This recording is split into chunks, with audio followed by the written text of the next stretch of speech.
மாதிரி நல்லா வெந்திருக்கணும். ஒன்று எடுத்து சாப்பிட்டு பார்த்துக்குங்க. ஏன்னா வெந்ததுக்கு அப்புறம் தான் நம்ம வந்து போட முடியும். சரிங்களா? இப்போ வந்து சாதத்தை வந்து நம்ம வந்து அழகா வந்துட்டு அதில் கொட்டிடலாம்.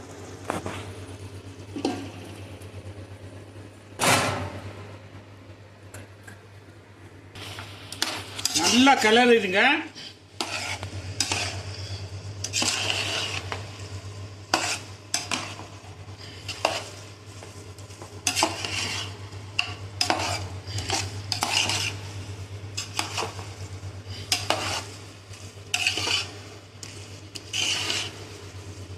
வந்து நல்லா தம்ல போட்டுடலாம்.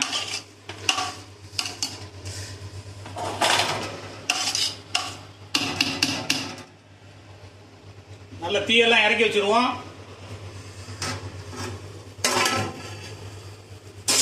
அடுத்து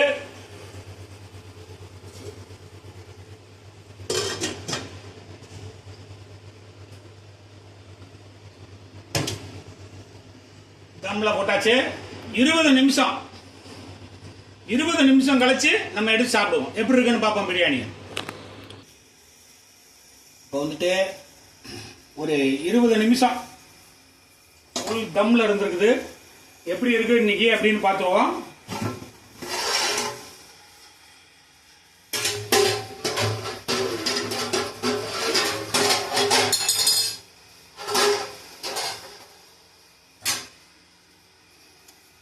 எவ்வளோ அழகாக உதிரியாக வருது பார்த்தீங்களா? இப்படி தான் இருக்கணும். இப்படி இருந்தால் தான் இது வந்து பிரியாணிக்கு ஏற்றுக்குவாங்க மக்கள். ஏன்னா உதிரியாக இருந்தால் தான் பாசுமதியில் நல்லா சூடாக இருக்கு பாருங்க. செம்ம டேஸ்ட்டாக இருக்குது. இது நான் சொன்னால் பத்தாது, நீங்கள் சாப்பிட்டு பாருங்கள். அப்போ தான் வந்து இதோடைய சுவை தெரியும். நம்ம சேனலை சப்ஸ்கிரைப் பண்ணிக்கோங்க. அதுக்கப்புறம் தான் உங்களுக்கு அடுத்தடுத்து நல்ல நல்ல ப்ரோக்ராம்லாம் நீங்கள் எல்லா இதுலேயும் வெற்றி அடையலாம். சமையல் எப்படி பண்ணுறதுன்னு. All the best. தேங்க்யூ. சாப்பிட்டு பார்த்தாச்சு. சூப்பராக இருக்குது. உங்களுக்கும் பிரியாணி வேணும்னா சாப்பிடுங்க. சேனலில் வந்து என்ன பண்ணுங்கள், லைக் கொடுங்க.